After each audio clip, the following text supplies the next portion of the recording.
Kinundena ng Armed Forces of the Philippines ang delikadong pagmaniobra at pagbuntot ng mga barkong pandigma ng China sa BRP Emilio Jacinto ng Philippine Navy sa West Philippine Sea. Yan ang ulat ni Patrick De Jesus.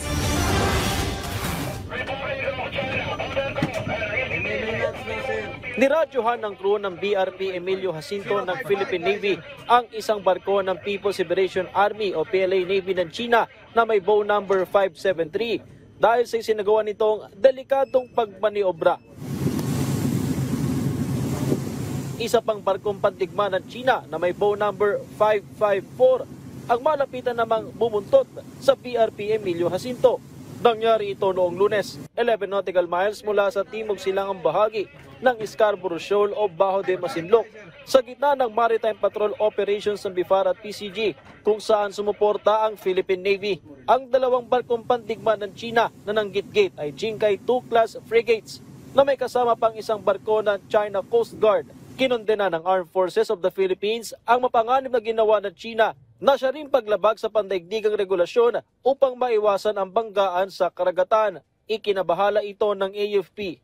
Lalo't maaaring tumaas pang lalo ang tensyon na makakaapekto sa regional stability. Pinuri naman ng AFP ang crew ng BRP Emilio Jacinto dahil sa pagiging kalmado, disiplinado at profesional.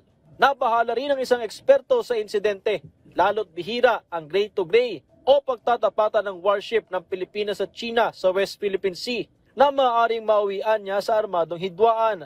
Kasi pag Coast Guard, civilian lang yan.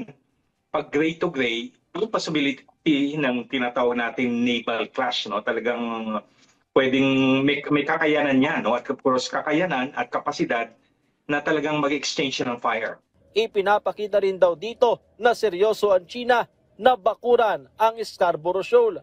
Wala namang na-monitor na reclamation sa bahura ayon sa Philippine Coast Guard. Tuloy-tuloy raw ang pagpapatrolya rito ng bansa, mapa-ere man o dagat, sa kabila ng pangharas ng China. Sa panahon ngayon, despite of their increasing number of deployment, ang Philippine Coast Guard kasama ang BIFAR are also periodically deploying our Coast Guard vessels and BIFAR vessels to still support the Filipino fishermen. Besides from the MDA flight being conducted by the Coast Guard and our usual patrol, wala naman tayong nakikitang reclamation na ginagawa dito sa Bajo de Masinloc. Kamakailan ay nagbabala ang National Security Council na isang red line para sa Pilipinas ang anumang pagtatangka ng China na gawing artificial island ang bahura. Patrick De Jesus para sa Pambansang TV sa Bagong Pilipinas.